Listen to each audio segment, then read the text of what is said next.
Merci, Monsieur le Président. Les modernes sont prompts à présenter comme des découvertes ce qui ne sont bien souvent que des redécouvertes. L'intérêt pour l'écologie, et en particulier pour la toute récente écologie de la santé, en fournit un bon exemple. Si on entend par là l'attention portée à l'influence des phénomènes environnementaux sur la santé, cet intérêt n'est pas neuf. Il se manifeste pour la première fois au 5e siècle avant notre ère, dans un traité hippocratique dont il a déjà été question ce matin, celui des aérolieux, avant de s'exprimer chez les auteurs arabes à partir du 9e siècle de notre ère, à une époque où la vague de traduction réalisée à Bagdad par le grand traducteur nestorien Unayn ibn Ishaq et son école va permettre la diffusion du savoir des Grecs. Il a donc paru opportun de se demander si, à leur tour, les savants orientaux avaient développé un intérêt pour une écologie de la santé, et si oui, quelle part pouvait y occuper l'enseignement d'Hippocrate. 3 auteurs de langue arabe, actifs entre le 9e et le 11e siècle, et représentant chacun une branche différente du savoir, ont servi de base pour cette enquête. L'historien et géographe Al-Yaqoubi, le médecin Al-Rouawi et celui que ses disciples appelaient le prince des savants, Ibn Sina, connu des Occidentaux sous le nom d'Avicenne, auquel il faudrait ajouter Razi, le Razès des Occidentaux, dont, faute de temps, je réserverai l'évocation pour la version écrite. L'ampleur de la documentation obligeait à des choix.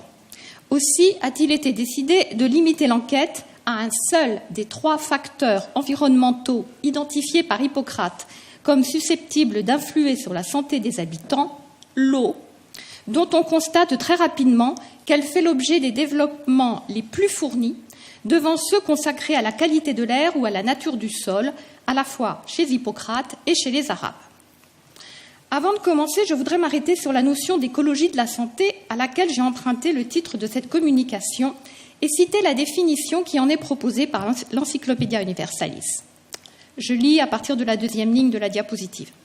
La prise en compte des changements environnementaux et de leurs conséquences sur la santé humaine a ouvert de nouvelles perspectives, tant pour l'épidémiologie et la médecine que pour l'écologie.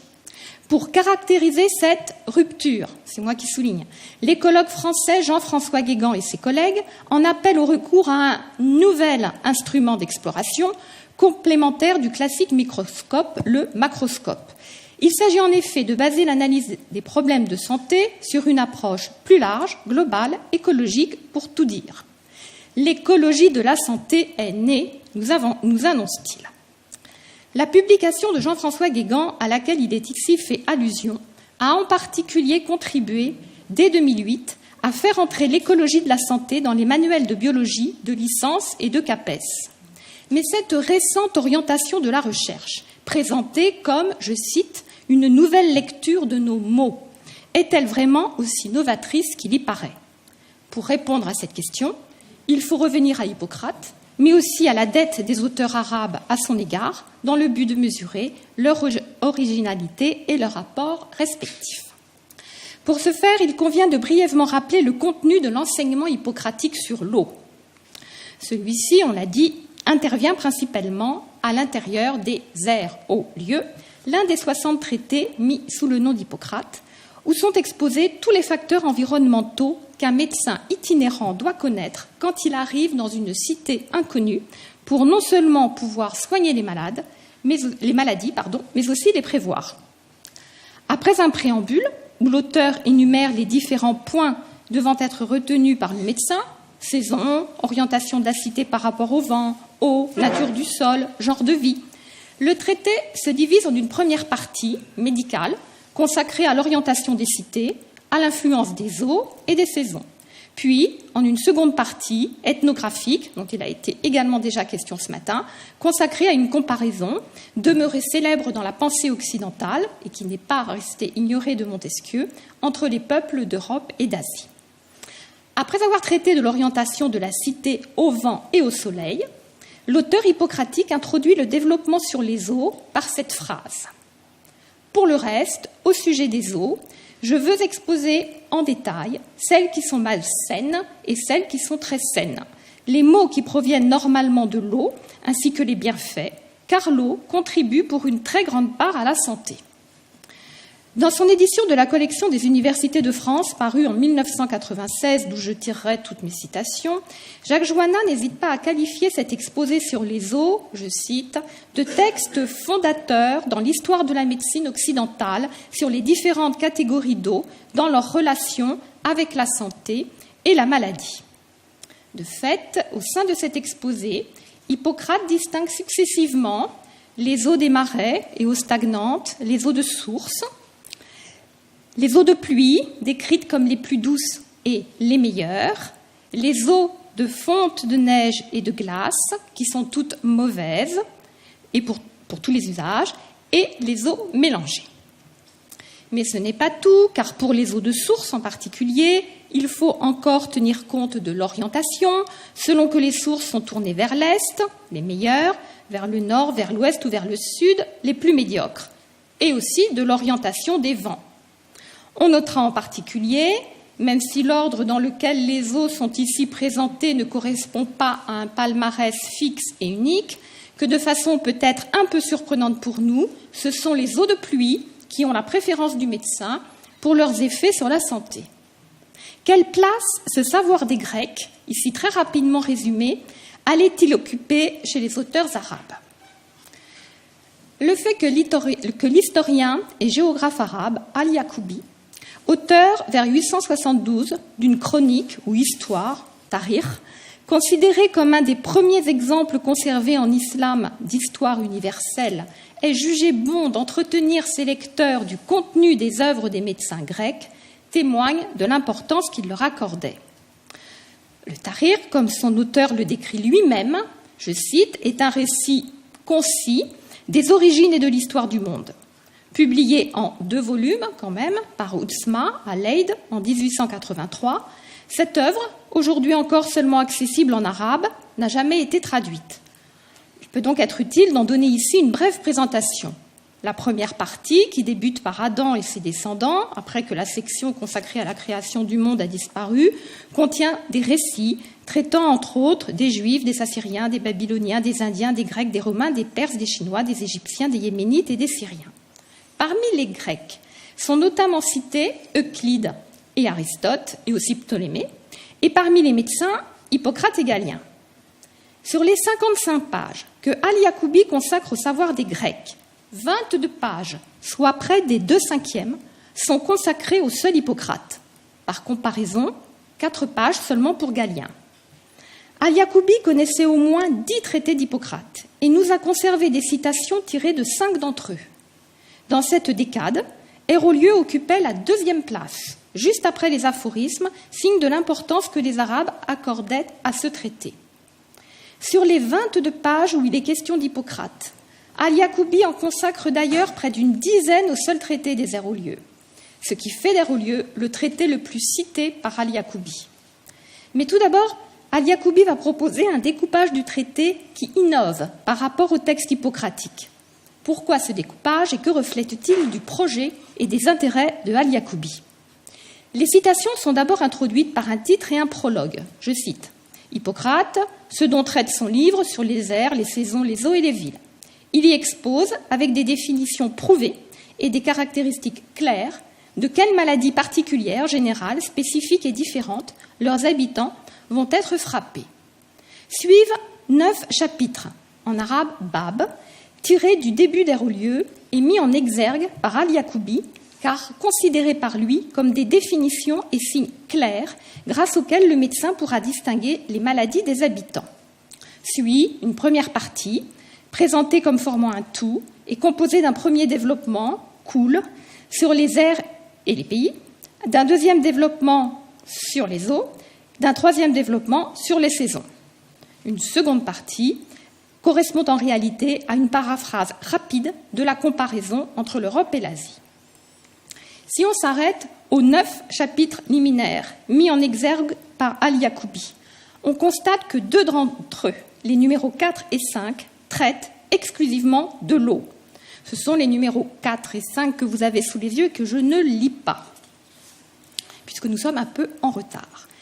L'importance de l'eau, la seule à bénéficier de 2 citations distinctes dès le prologue, sur les autres facteurs environnementaux, se confirme dans la suite des extraits où le développement consacré aux eaux apparaît comme le plus long de tous. L'importance, à la fois quantitative et qualitative, accordée aux eaux par Al-Yacoubi est donc flagrante. Quant à ses motivations et aux raisons qui ont amené l'auteur arabe à privilégier les développements relatifs à l'eau en l'absence de tout contexte qui entoure ces citations, on en reste réduit aux hypothèses. En effet, Al-Yacoubi ne commente ni n'intervient. Il se borne à recopier le texte hippocratique, dans le seul but, a-t-il indiqué en introduction, je vous le rappelle, de mettre le savoir des Grecs à la disposition de ses lecteurs. Il n'en reste pas moins que le choix de Al-Yacoubi de privilégier la partie médicale sur la partie ethnographique et de privilégier les eaux sur les autres facteurs environnementaux présente un des tout premiers témoignages historico-culturels sur le rôle de l'eau pour la préservation de la santé dans les sociétés islamiques. Le traité suivant, auquel je voudrais à présent m'arrêter, possède sur le précédent l'avantage de nous donner le contexte dans lequel les citations tirées d'Air aux lieux interviennent. Il s'agit du premier traité d'éthique médicale connu du monde arabe, composé au IXe siècle, donc contemporain du précédent, par le médecin Ishaq Ali al-Rouaoui.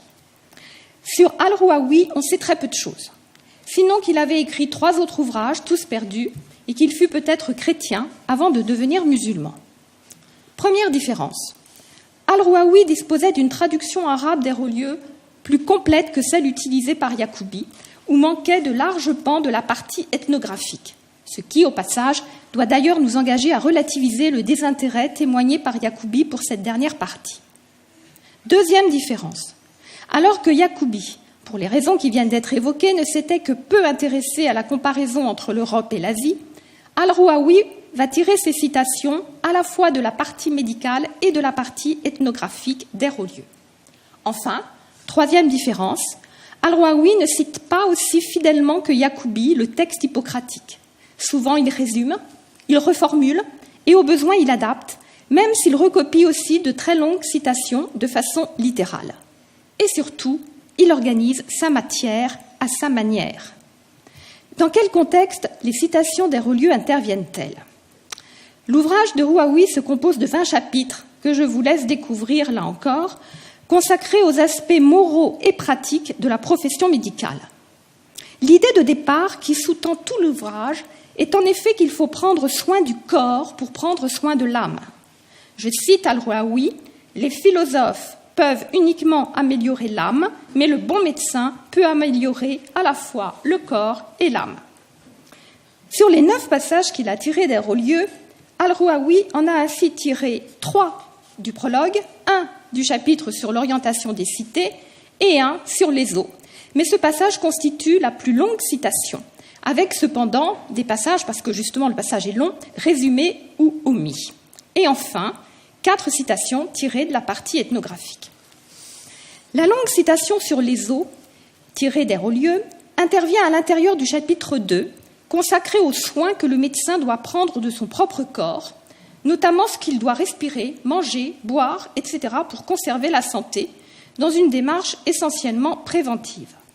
Et c'est précisément dans le paragraphe consacré aux boissons qu'intervient le long développement sur les eaux. Al-Rouaoui commence par rappeler que l'eau est la plus ancienne boisson connue et la meilleure qui soit. L'eau, en tant qu'élément pur, explique-t-il, n'a aucune couleur, goût, odeur, et n'a aucune propriété propre. Mais si elle a couleur, goût ou odeur particulier, c'est qu'elle a été mélangée à autre chose, et dans ce cas, elle a également des propriétés particulières. Avicenne, on le verra, dira exactement la même chose. Or, je cite toujours, si on néglige la question de l'eau, il en résultera un grand dommage pour le corps. La raison en est qu'elle est essentielle à la vie et que l'on en a un besoin continu. Venant d'un habitant de pays chauds et arides où l'eau est un produit rare et précieux, ce jugement ne saurait étonner. Mais plus fondamentalement, il dessine l'originalité d'un auteur pour qui l'eau, de fait, devient le premier facteur à prendre en compte face à la maladie. En effet, poursuit Al-Rouaoui, De ce fait, ce qui est impliqué dans une maladie survenant dans le corps, c'est la qualité de l'eau, facteur cité en premier par Rouaoui, puis celle de l'air, ensuite les changements liés aux saisons et enfin les effets des vents en général dans les pays. L'ordre n'est donc plus le même chez Hippocrate et chez Rouaoui. Et il ajoute, quand on réfléchit au conseil d'Hippocrate, on comprend que l'eau est importante quand elle est adaptée au maintien de la santé et qu'elle est mauvaise si elle n'y est pas adaptée. Or, poursuit Al-Rouaoui, nul ne peut être plus utile pour acquérir ce savoir que les anciens, et le plus savant en ce domaine est précisément Hippocrate. Écoute donc son enseignement et tiens-t'y pour atteindre ton but dans l'art de la médecine. Ce développement sur les eaux se clôt sur la formule suivante qui nous éclaire définitivement à la fois sur l'entreprise de Rouaoui et sur les raisons qui ont guidé son choix. Je cite, « J'ai mentionné ces citations d'Hippocrate pour montrer le besoin pressant d'eau et pour t'encourager à étudier cette science dans les livres d'Hippocrate et de Galien. » Allusion ici aux commentaires de Galien au traité hippocratique des aérolieux. De fait, pour Rouaoui, l'enseignement hippocratique doit servir de fondement à une véritable science de l'eau, présentée comme un des savoirs majeurs indispensables à tout bon médecin. Un dernier auteur arabe, pour finir, retiendra mon attention, l'encyclopédiste Ibn Sina, plus connu sous le nom d'Avicenne, et qui fut l'élève de Rhazès. Avicenne est l'auteur de deux principaux ouvrages à contenu médical, le célèbre Canon et le poème qui reprend sous une forme aphoristique les enseignements fondamentaux du canon.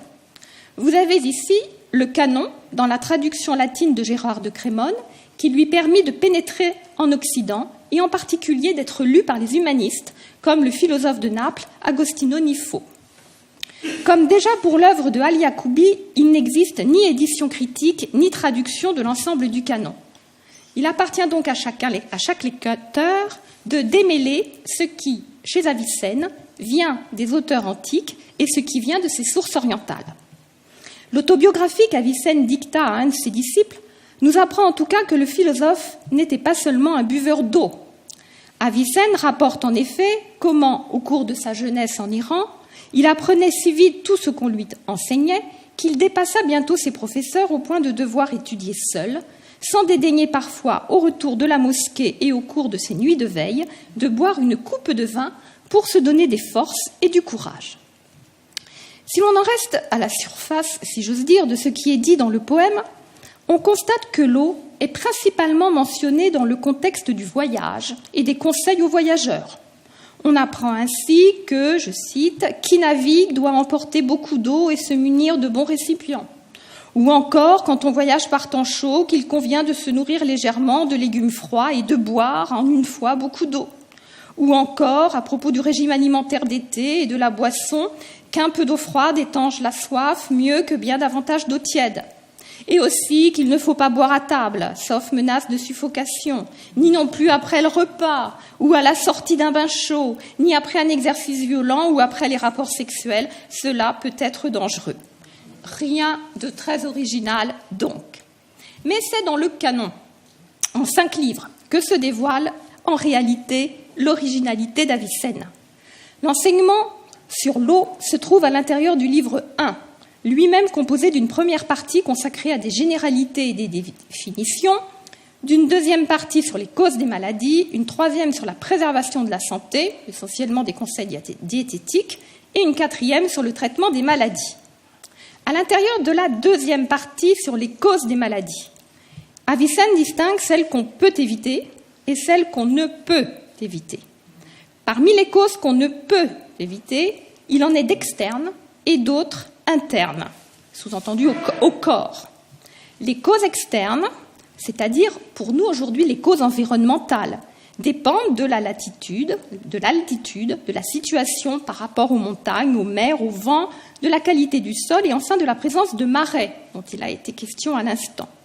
Les autres causes inévitables, mais internes cette fois, car physiologiques, sont celles liées notamment à l'alimentation et aux boissons, Là, précisément, où comme déjà chez Al-Rouaoui, se trouve l'enseignement d'Avicenne sur les différentes variétés d'eau potable. Première surprise, alors qu'Avicenne connaît l'enseignement d'Hippocrate, comme en témoignent plusieurs allusions très précises relatives à l'influence du climat sur le tempérament du corps, relatives également à la qualité de l'air, à l'orientation des vents et au rôle des saisons dans la survenue des maladies, pas une seule fois le nom d'Hippocrate n'apparaît cité. Il en va de même à propos des eaux, où Hippocrate brille par son absence. Et pourtant, dès le début, on ne peut être que frappé à la fois par tout ce que l'exposé d'Avicenne doit au texte hippocratique et par tout ce dont il s'en affranchit. Avicenne, comme Hippocrate, commence par affirmer que la qualité de l'eau contribue pour une grande part à la santé. La raison en est, selon lui, je cite, que l'eau est un élément qui a ceci de particulier d'être mêlé à ce que l'on mange et à ce que l'on boit, non pas certes pour nourrir, mais pour faire pénétrer plus facilement la nourriture et rendre sa substance bonne et appropriée. L'eau, en tant que substance élémentaire, est en effet incapable de se changer en rien d'autre, à la différence des aliments qui se changent en sang et en chair. Aussi, l'eau ne nourrit-elle pas, même si, en dehors de tout autre apport, comme le note très judicieusement Avicenne, elle peut suffire à prolonger la vie. Mais l'eau concourt à rendre les aliments fluides pour leur permettre de pénétrer plus facilement dans les vaisseaux et à l'intérieur du corps. Aussi, toujours selon Avicenne, la nutrition ne peut s'opérer sans l'eau, elle est la servante de la nutrition. Puis Avicenne annonce que les différentes sortes d'eau diffèrent moins par leur substance aqueuse, que par les matières auxquelles elles sont mélangées. Toujours cette notion de mélange possible, d'où elles tirent leur qualité propre, esquissant ainsi pour la première fois une véritable chimie de l'eau. De fait, s'affranchissant momentanément du modèle hippocratique, Avicenne va distinguer dans la suite deux seules grandes catégories d'eau, les eaux courantes et les eaux stagnantes, en s'attachant prioritairement à leurs propriétés physiques et chimiques. Parmi les premières, les eaux de source sont les meilleures, devant les eaux de rivière, parce que, explique Avicenne, elles ne sont pas contaminées par des éléments extérieurs, même si, ajoute-t-il, toutes les eaux courantes ne sont pas bonnes pour la santé. Leur qualité dépend en réalité de la nature du sol. Les eaux qui coulent sur la terre sont meilleures que celles coulant sur les pierres, car la première, la terre, filtre mieux que les secondes. Cela dépend aussi du sens dans lequel coulent les eaux, c'est-à-dire leur orientation, mais aussi de la saison et même de leur poids. Viennent ensuite les eaux stagnantes, qui ne sont pas aussi mauvaises, juge Avicenne, lorsqu'elles sont exposées au grand air, qui les purifie, que lorsqu'elles sont profondément souterraines. Mais si le critère physico-chimique de la pureté de l'eau occupe une place importante dans le classement d'Avicenne, ce qui constitue une indéniable nouveauté par rapport à Hippocrate, on constate cependant que les différentes catégories d'eau sont encore hippocratiques, même si Avicenne va s'employer à les enrichir.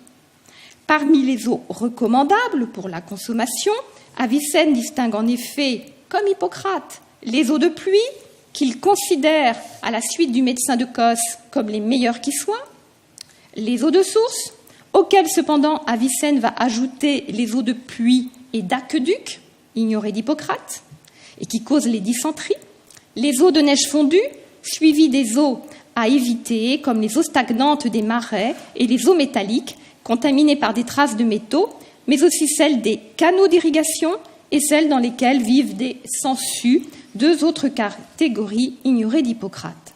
C'est cependant, à propos des eaux de pluie, qu'Avicenne persiste à considérer comme les meilleures qui soient, qu'on mesure le mieux sa dette à l'égard d'Hippocrate. Rhazès, pour sa part, leur préférait pourtant déjà l'eau de rivière, et le médecin byzantin Aëtius d'Amide au VIe siècle louait celle du Nil. Avicenne n'ignore pourtant pas que les eaux de pluie sont les premières à se putréfier, mais l'explication qu'il donne de ce phénomène est en contradiction avec celle proposée par Hippocrate, avec qui, toujours sans le nommer, il engage une discrète mais bien réelle polémique. En effet, ajoute Avicenne, certains disent que l'eau de pluie se putréfie facilement parce que c'est une eau mélangée. Et je vous rappelle qu'Hippocrate avait en effet expliqué que le soleil attirant et entraînant en hauteur par évaporation toutes sortes d'eau, la pluie qui en résultait était en réalité une eau mélangée. Or, poursuit Avicenne, si l'eau de pluie était une eau mélangée, elle ne serait pas recommandable. Or, il n'en est rien. En réalité, conclut Avicenne, en accord d'ailleurs cette fois avec Paul d'Égine, un autre grand médecin byzantin du 7e siècle, la substance des eaux de pluie est très rare et ténue, raison pour laquelle elle est plus sensible à la putréfaction, notamment sous l'action de l'air. En modifiant ainsi la chimie de l'eau de pluie, eau rare, dans laquelle il voit non plus une eau mélangée comme Hippocrate, mais une eau pure, Avicenne résout une contradiction à laquelle ne s'était pas arrêté Hippocrate. Comment expliquer que l'eau de pluie, bien que mélangée, puisse être la meilleure? Selon la même logique, le jugement d'Avicenne sur les eaux de neige et de glace fondue va apparaître également beaucoup plus nuancé que chez Hippocrate, pour qui elles étaient toutes mauvaises. Avicenne, pour sa part, les considère en effet comme utiles si l'eau dont elles proviennent est pure, bonne et saine, mais à éviter si elle résulte d'eau souillée. Nous assistons donc avec Avicenne, après l'appel d'Al-Rouaoui, relayé par Rhazès, à élever le savoir sur les eaux au rang de science, à la naissance d'une véritable chimie de l'eau. Mais si Avicenne et Hippocrate diffèrent parfois, notamment sur la formation des eaux de pluie et la cause de leur putréfaction, ils s'accordent en revanche sans difficulté sur leur suprématie, en recommandant au besoin soit de les faire bouillir, soit, ajoute Avicenne, de les distiller. Quant aux voyageurs, Avicenne leur recommandera de façon très moderne de purifier l'eau avant de la consommer et aussi, de façon plus pragmatique, de consommer plutôt du vin que de l'eau. Au moment de conclure, ce qui apparaît donc comme tout à fait remarquable, c'est l'ancienneté et la permanence de l'attention prêtée au climat dans l'équilibre de la santé et en particulier à un facteur environnemental très tôt reconnu comme fondamental sous des climats chauds, celui de la qualité des eaux. De la Grèce d'Hippocrate à la Perse d'Avicenne, on assiste en effet à l'importation d'un modèle grec a priori le moins assimilable et le moins juxtaposable, celui de l'influence du climat sur les conditions sanitaires des habitants.